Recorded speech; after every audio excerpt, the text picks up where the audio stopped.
Tahun 2032, dunia sedang terpecah akibat krisis energi global. Negara-negara besar saling berebut sumber daya, dan Asia Tenggara menjadi medan baru dalam perebutan pengaruh. Indonesia kini menjadi kekuatan militer regional setelah 10 tahun modernisasi angkatan bersenjata, menghadapi tekanan ekonomi dan gejolak politik dalam negeri. Di tengah inflasi yang meroket dan rusaknya kepercayaan rakyat, satu suara muncul di kalangan elit militer. Kita butuh simbol kemenangan. Kita butuh persatuan. Kita butuh Timor Leste.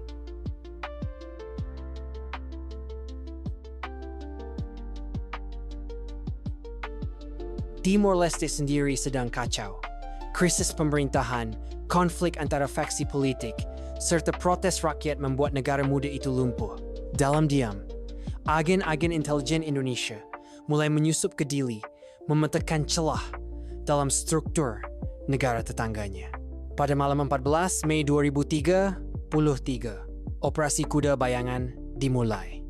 Tanpa deklarasi perang, pasukan khusus Indonesia menyusup melalui perbatasan darat dan laut. Dalam 48 jam, 3 kota besar termasuk Bau Chau dan Suai, telah dikuasai. Presiden Indonesia dalam pidato darurat menyebut ekspansi ini sebagai misi kemanusiaan untuk menyelamatkan rakyat Timor dari kehancuran negara. Dunia terguncang, tapi tanggapan lambat. Amerika sedang sibuk di Amerika Latin. China bungkam. ASEAN terbelah antara kutukan dan keheningan. Namun, tidak semua rakyat Timor Leste pasrah. Di balik reruntuhan gereja tua di Ermera, sekelompok veteran perlawanan dan pemuda bangkit membentuk kelompok bernama Loriko Putih. Dipimpin oleh Sanana Duarte, cucu dari pejuang kemerdekaan dulu, mereka memulai sabotase senyap, menghancurkan jalur logistik, menyusup ke pos tentara Indonesia, membakar gudang senjata. Rakyat Indonesia pun terbelah. Sebagian mendukung pemerintah demi stabilitas, sebagian mulai bertanya, apakah kita penjajah lagi?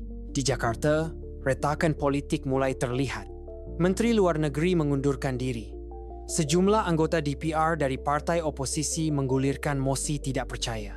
Aksi mahasiswa pecah di Jakarta, Yogyakarta, hingga Makassar.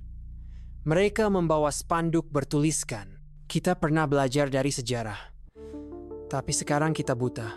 Di lapangan, tentara Indonesia mulai lelah. Banyak yang tidak paham mengapa mereka harus melawan rakyat sipil yang hanya ingin hidup tenang. Beberapa batalion menolak perintah. Disiplin goyah.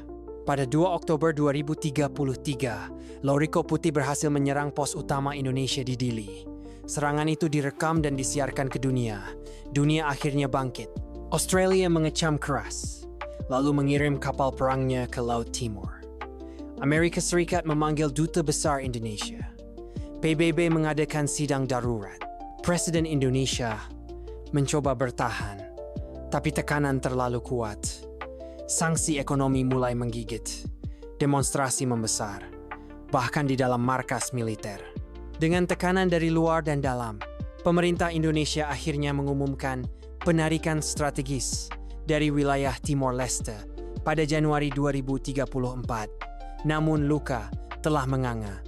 Ribuan nyawa melayang, baik dari warga Timor maupun tentara Indonesia.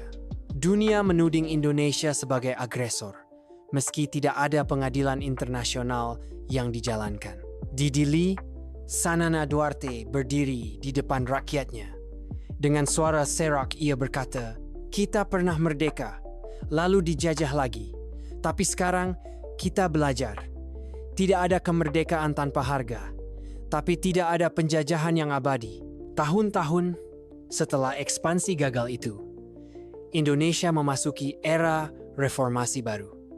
Tapi trauma tetap membekas. Anak-anak belajar sejarah baru tentang kesalahan, tentang keserakahan, dan tentang perjuangan. Di Timor Leste, tembok-tembok kota dicat ulang dengan mural perjuangan.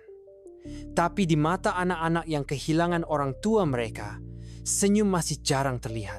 Dan di perbatasan antara Nusa Tenggara Timur dan Timor Leste, angin masih berhembus pelan, membawa bayang-bayang sejarah.